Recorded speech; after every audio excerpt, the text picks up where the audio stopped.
नमस्कार साथियों, मैं हूं दुर्वासा सिन्हा और आज हम लोग इतिहास के एक महत्वपूर्ण टॉपिक 1857 की क्रांति के ऊपर अध्ययन करेंगे। ये 1857 की जो क्रांति थी वो भारत के इतिहास की एक महत्वपूर्ण घटना थी या महत्वपूर्ण विद्रोह था। क्योंकि इसके पहले तक इतना बड़ा संघर्ष अंग्रेजों के खिलाफ नहीं हुआ था। तो 1857 की जो क्रांति है वो आधुनिक भारत का एक महत्वपूर्ण टॉपिक है। ठीक है, तो इसके ऊपर आज हम लोग अध्ययन करेंगे। तो इसके पहले हम लोग कुछ महत्वपूर्ण बिंदुओं के ऊपर चर्चा कर लेते हैं। क्योंकि 1857 की जो क्रांति थी वो एक अचानक नहीं हुई थी, बल्कि बहुत पहले से उसकी जो रूपरेखा है या उसकी पृष्ठभूमि जो है वो तैयार हो रही थी, है ना। क्योंकि इसके पहले तक बड़ा कोई विद्रोह नहीं हुआ था और हम इतिहास के विद्यार्थी हैं तो इस बात से परिचित हैं कि इतिहास इस बात का गवाह है कि जब जब प्रजा पर अत्याचार हुए हैं तब तक क्या किया, वहां की जनता ने वहां की सरकार के खिलाफ आंदोलन किए हैं, है ना। चाहे वो भारत की क्रांति ले लो या विश्व की बहुत सारी घटनाएं, बहुत सारी क्रांतियां ऐसे हुई है जब प्रजा पर जब अन्याय हुआ तब प्रजा ने क्या किया, वहां के शासकों के खिलाफ विद्रोह किए या आंदोलन किए। उसी क्रम में हम लोग 1857 की क्रांति को भारत का प्रथम स्वतंत्रता संग्राम मानते हैं। तो इस क्रांति के अध्ययन के पहले हम लोग एक महत्वपूर्ण बिंदु जो है उस पर एक नजर, है ना, अध्ययन कर लेते हैं, जिसमें कई बार ये भी सवाल पूछ लिए जाते हैं कि जिस समय ये 1857 की क्रांति हुई उस समय ब्रिटिश प्रधानमंत्री कौन था।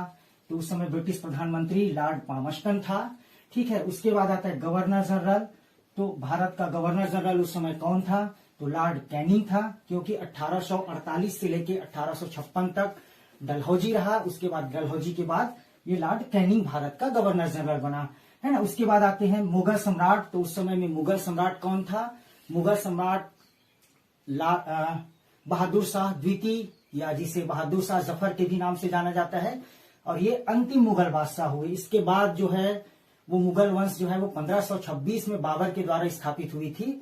वो इस क्रांति के बाद हमेशा के लिए समाप्त हो जाता है। ठीक, उसके बाद आता है विद्रोह को दबाने वाले प्रमुख सेनापति। तो क्या किया, अंग्रेजों ने इस विद्रोह को दबाने के लिए एक प्रमुख सेनापति नियुक्त किया था जिसका नाम था कैंपबेल और एक था ह्यूरोस। ठीक है, तो दो यहाँ पे महत्वपूर्ण सेनापति थे।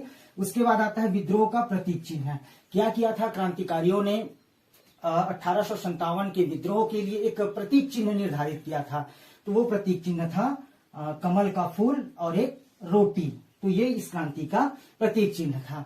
ठीक है, तो ये हो गया प्रमुख बिंदु इस क्रांति के संबंध में। उसके बाद हम लोग आते हैं इस क्रांति के स्वरूप के बारे में कि इस क्रांति का स्वरूप कैसा था। तो अलग अलग इतिहासकारों ने 1857 की क्रांति के स्वरूप को निर्धारित किया है कि ये क्रांति का स्वरूप जो है वो कैसा था। तो सबसे पहले कहा गया है कि बर्बर और सभ्य संघर्ष। मतलब यहाँ पे कहा गया है कि एक बर्बरता और सभ्यता, है ना, दो संस्कृतियों के बीच क्या हुआ, एक संघर्ष हुआ। और ऐसा मानने वाले जो इतिहासकार है वो होम्स है, जिन्होंने ये माना कि भारत के जो लोग थे वो बर्बर जाति थे और वो अंग्रेज ईसाइयों को उन्होंने एक सभ्य जाति माना। तो दोनों के बीच में ये विद्रोह हुआ, इसीलिए इसे बर्बरता और सभ्यता के बीच एक संघर्ष माना है। ठीक है, दूसरा स्वरूप इसका आता है हिंदू मुस्लिम षड्यंत्र। ठीक है, हिंदू मुस्लिम षड्यंत्र इसको इसलिए कहा गया क्योंकि इस समय क्या था, 1600 में अंग्रेजी ईस्ट इंडिया की कंपनी की स्थापना हुई, है ना। उस समय मुगलों का शासन था भारत में। तो ये कहा गया कि हिंदू जनता तो अंग्रेजों से नफरत करती थी, साथ ही साथ ये मुस्लिम जो है वो हिंदुओं का साथ क्यों दिए इस विद्रोह में, क्योंकि इन मुसलमानों का मानना था कि उन्होंने हमारे हाथों से सत्ता जो है अंग्रेजों ने छीनी है, इसलिए हिंदू जब अंग्रेजों के खिलाफ विद्रोह कर रहे हैं तो हम भी इसमें उनका साथ देंगे। इस प्रकार कुल मिलाकर उसे हिंदू मुस्लिम का एक षड्यंत्र माना। और ऐसा मानने वाले जो इतिहासकार हैं वो प्रोफेसर टेलर थे, है ना, जिन्होंने माना कि ये जो षड्यंत्र था, ये विद्रोह जो था वो हिंदू मुस्लिमों का एक षड्यंत्र था। तीसरा स्वरूप आता है इतिहासकार लॉरेंस ने यह माना कि ये एक सैनिक विद्रोह था। इन्होंने सैनिक विद्रोह क्यों माना, क्योंकि इस क्रांति की शुरुआत जो है वो सैनिकों के द्वारा हुई थी, इसलिए उन्होंने ये माना कि ये केवल सैनिक विद्रोह था।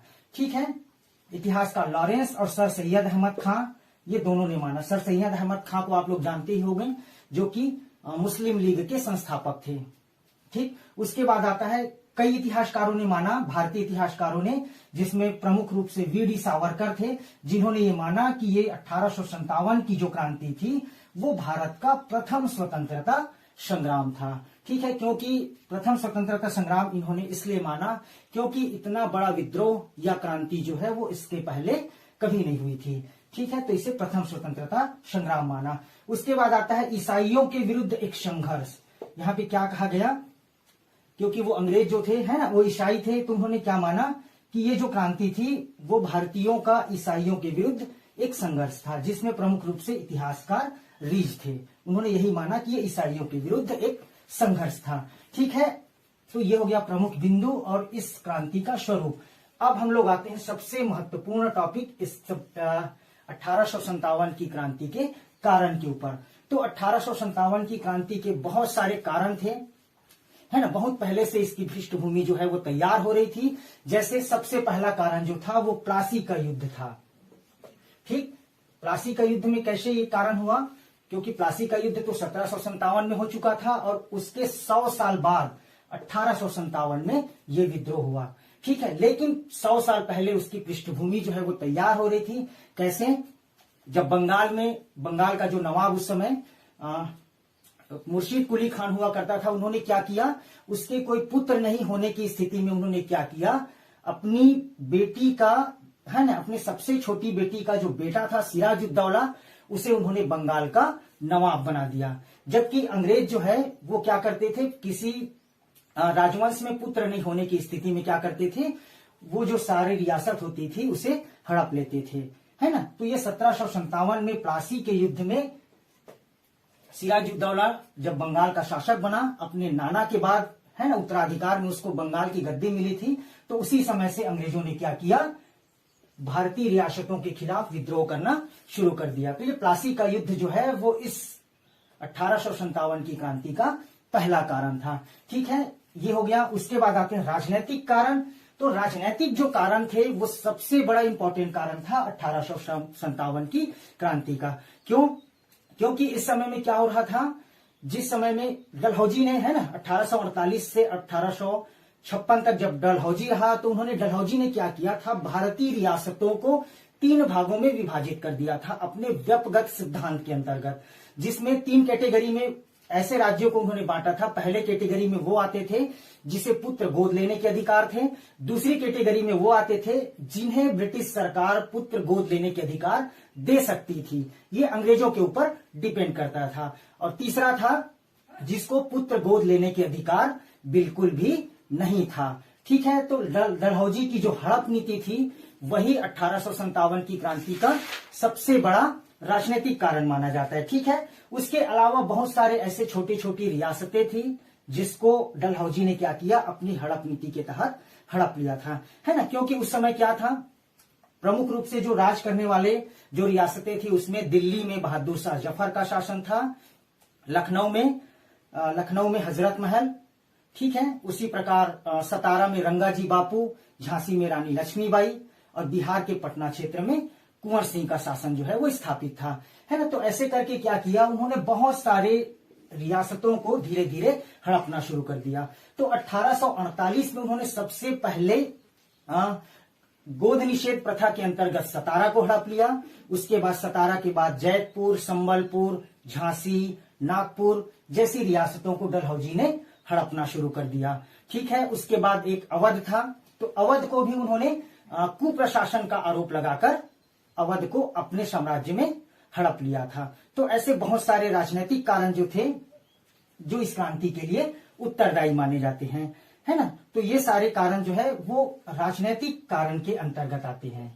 ठीक है, तो ये हो गया इस क्रांति का राजनीतिक कारण।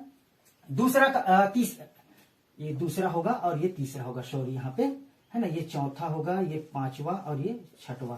ठीक है, तो तीसरा होता है, तीसरा कारण जो है वो है सामाजिक या धार्मिक, है ना। कैसे, अंग्रेजों ने क्या किया, 1600 में अंग्रेजी ईस्ट इंडिया कंपनी की स्थापना के बाद से क्या किया, अंग्रेजों ने भारत में जो उस समय रूढ़िवादी जो परंपराएं जो चल रही थी भारतीय समाज में, उसको इन्होंने धीरे धीरे क्या किया, खत्म करने का प्रयास किया, है ना। जैसे जब आदमी क्या करता है, जब किसी भी टॉपिक पे बात हो तो आदमी उतना ध्यान नहीं देगा, लेकिन जब बात धर्म की आ जाती है तो आदमी वहां पर जो है नफरत की भावना उसके मन में आ जाती है ना। तो वही कारण थे सामाजिक और धार्मिक कारण। क्या किया विलियम बेंटिक ने सबसे पहले 1829 में भारतीयों की बहुत पहले से चली आ रही परंपरा सती प्रथा पर प्रतिबंध लगा दिया। ठीक है, इसके अलावा और बहुत सारे सामाजिक कारण थे, जैसे है ना अंग्रेजों ने क्या किया, ईसाई धर्म का भारत में बहुत ज्यादा खुलकर प्रचार किया। और क्या करते थे वो ईसाई धर्म प्रचारक जो है वो क्या करते थे कि जो कुछ निम्न वर्ग के, जो गरीब वर्ग के जो लोग होते थे उसे तरह तरह की लालच देकर क्या करते थे, उसे जबरदस्ती ईसाई धर्म स्वीकार करने पर मजबूर करते थे। ऐसी स्थिति में ईसाई धर्म का बहुत जोरों शोरों से उस समय प्रचार होने लगा था। तो वो भी एक धार्मिक और सामाजिक कारण के अंतर्गत आते। पहला सती प्रथा पर रोक, दूसरा था ईसाई धर्म का प्रचार। ठीक है, उसके बाद विधवा पुनर्विवाह। उस समय में क्या होता था, भारतीयों की एक परंपरा रही थी कि क्या होता था, जब किसी के पति की मृत्यु हो जाती थी तो वो महिला जो है वो जीवन भर अपना वैधव्य जीवन जो है वो व्यतीत करती थी। लेकिन अंग्रेजों के आगमन के बाद अंग्रेजों ने उस परंपरा को तोड़कर क्या किया, विधवा पुनर्विवाह की प्रथा जो है वो भारत में लागू कर दी थी, है ना। तो ये सारे बहुत सारे ये धार्मिक कारण थे, जिसके कारण क्या हुआ, भारत की जो जनता थी वो अंग्रेजों से संतुष्ट नहीं थी और उनसे नफरत करने लगी थी। एक और कारण था जहां पर क्या किया, अमृतसर में क्या किया, बाबा साहेब के दरबार में डलहौजी जो था उन्होंने जूता पहनकर उस दरबार में वो प्रस्तुत हुआ, जिससे क्या हुआ, भारतीयों की धार्मिक भावनाओं को बहुत ज्यादा ठेस पहुंची थी। तो ये सारे धार्मिक कारण के अंतर्गत आते हैं। ठीक है, उसके बाद आता है इस क्रांति का आर्थिक कारण। अब आर्थिक कारण में क्या था कि अंग्रेज जो है भारतीयों का दोहरा आर्थिक शोषण करने लगा। कैसे दोहरा आर्थिक शोषण, क्योंकि इंग्लैंड में औद्योगिक क्रांति के परिणाम स्वरूप क्या हुआ, बड़े बड़े उद्योग धंधे, कारखाने, फैक्ट्रियां जो है वो स्थापित हुई। और भारत क्योंकि उनका उपनिवेश था तो वो क्या करते थे, भारत से ही कच्चा माल ले जाते थे और अपने कारखानों में तैयार करके उसे वापस भारत के ही बाजारों में लाकर बेचते थे। तो इस प्रकार अंग्रेजों ने भारत का दोहरा आर्थिक शोषण किया। साथ ही साथ उनका एक कहना चाहिए कि उनका एक लालच था, वो अपनी उपनिवेशों से वो ज्यादा से ज्यादा आर्थिक लाभ कमाना चाहते थे, है ना। और औद्योगिक क्रांति भी इसका परिणाम था। इसके अलावा औद्योगिक क्रांति के परिणाम स्वरूप क्या हुआ, भारत की जो परंपरागत जो उद्योग भारत में स्थापित थे उस समय, है ना, कुटीर उद्योग, लघु उद्योग जो स्थापित थे, वो व्यवस्था जो है औद्योगिक क्रांति के परिणाम स्वरूप भारत में हमेशा के लिए बंद हो गया। जिससे क्या हुआ, भारत के जो लाखों परिवार जो छोटे मोटे जो उद्योग से जुड़े हुए थे वो परिवार क्या हो गए, बेरोजगार हो गए। तो इस प्रकार आर्थिक कारण ने भी इस क्रांति का है ना, क्रांति की पृष्ठभूमि जो है वो तैयार की, है ना। और ये भी कहा जाता है कि आर्थिक कारण में एक और हम लोग जोड़ सकते हैं कि उस समय में लगातार कई बार अकाल पड़े भारत के क्षेत्र में। और उन अकाल के कारण क्या हुआ, एक तो कुटीर उद्योगों के विनाश के कारण भारत की जनता जो है वो बेरोजगार हो गई। साथ ही साथ है ना, अकाल पड़ने के कारण क्या हुई, स्थिति जो है वो भयंकर गंभीर होती चली गई। और भारत से ये भी माना जाता है कि उस समय में लगभग 15 लाख लोग जो है वो अकाल के कारण भूख से मर गए थे। ठीक, तो इस प्रकार आर्थिक कारण इस क्रांति का महत्वपूर्ण है। ये हो गया आर्थिक कारण। फिर आता है सैनिक कारण। तो सैनिक कारण में क्या था, ये विद्रोह जो है वो सैनिकों के द्वारा शुरू हुई थी। तो सैनिक कारण भी इस क्रांति का सबसे महत्वपूर्ण कारण माना जाता है। क्यों, क्योंकि उस समय में क्या था, अंग्रेजी ईस्ट इंडिया कंपनी में या अंग्रेजी सेना में बहुत बड़ी मात्रा में जो है वो भारतीय सैनिक अंग्रेजी सेना में काम करते थे। तो अंग्रेज क्या करते थे, उन भारतीय सैनिकों के खिलाफ हमेशा ही सौतेला व्यवहार करते थे, कहना चाहिए, है ना। उसे कभी भी अंग्रेजों के बराबर उनको नहीं समझा जाता था, जिसके कारण उन भारतीय सैनिकों के आत्मसम्मान पे बहुत ज्यादा ठेस पहुंचती थी। दूसरी बात, उनको बहुत ज्यादा पदोन्नति जो है वो नहीं मिल पाती थी। साथ ही साथ उनको वेतन भी बहुत कम मिला करते थे। उसी पोस्ट में अगर कोई अंग्रेज सैनिक काम कर रहा है और उसी पोस्ट में कोई भारतीय सैनिक, तो क्या करते थे, वो अंग्रेजी सरकार जो है वो भारतीय सैनिकों को बहुत कम पेमेंट या कम तनख्वाह दिया करते थे। साथ ही साथ उन्हें कई प्रकार की गाली दिया करते थे, है ना, काला आदमी या निग्गर आदमी, इस प्रकार उनको गाली दिया करते थे। साथ ही साथ उस समय क्या था, दाढ़ी मूंछ रखना, कान में बाली पहनना, ये भारतीय लोग जो है वो अपना शान समझते थे। लेकिन अंग्रेजों ने क्या किया, सैनिकों से इस प्रकार की प्रतिबंध लगा दिए कि वो दाढ़ी मूंछ नहीं रख सकते, कानों में बालियां नहीं पहन सकते। इस प्रकार के प्रतिबंध जो है अंग्रेजों ने भारतीय सैनिकों के साथ लगा दिए।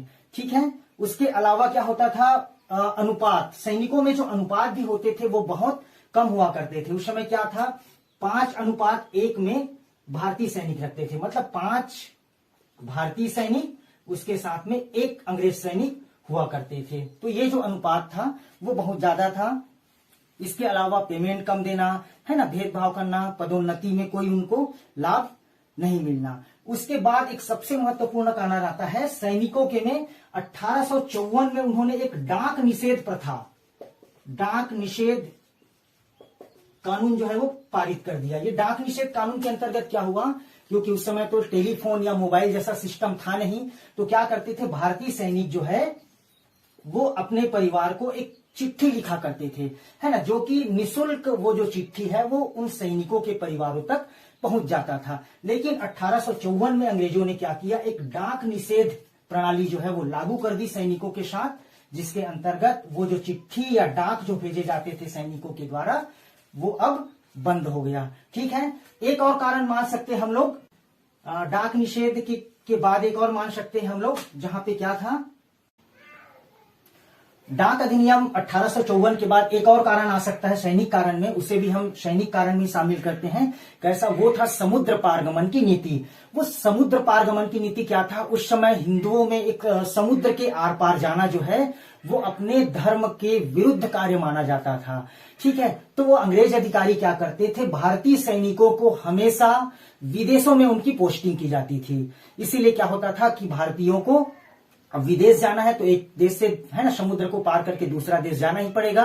तो वो समुद्र पारगमन की जो नीति है वो भारतीय सैनिकों के साथ वो हमेशा प्रयोग किया करते थे, जिससे भारतीय जो सैनिक थे वो क्या मानते थे कि इससे हमारा धर्म भ्रष्ट होना है। तो इस प्रकार से इस क्रांति की जो पृष्ठभूमि है वो सैनिक कारणों के कारण भी तैयार होती है। एक अगला कारण था जो सबसे इंपॉर्टेंट कारण जिसको हम मान सकते हैं इस घटना का तात्कालिक कारण।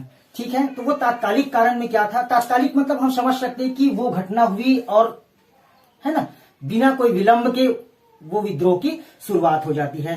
तो तात्कालिक कारण के एक मैं उदाहरण दे रहा हूं आपको, जैसे प्रथम विश्व युद्ध की घटना जो है वो 1914 में, है ना, हुई थी। तो उसका एक तात्कालिक कारण क्या था, जब ऑस्ट्रिया का राजकुमार जो है वो आर्कड्यूक फर्डिनेंड अपनी पत्नी के साथ क्या हुआ, बोस्निया की राजधानी सेराजेवो में जब वो रथ में सवार होकर जा रहे थे, उसी दौरान उसकी हत्या हो जाती है और वहीं से प्रथम विश्व युद्ध की शुरुआत हो जाती है। तो उसी प्रकार 1857 की जो तात्कालिक कारण क्या थी, चर्बी वाले कारतूस की घटना। वो चर्बी वाले कारतूस में क्या था, अंग्रेज अधिकारी क्या करते थे, है ना, कि इससे उन भारतीय सैनिकों का धर्म भ्रष्ट होगा करके वो लोग चर्बी वाले कारतूस का प्रयोग किए। कैसे, उसी समय में क्या हुआ, एक नया राइफल अंग्रेजों ने लॉन्च किया, एक जिसका नाम था एनफील्ड राइफल।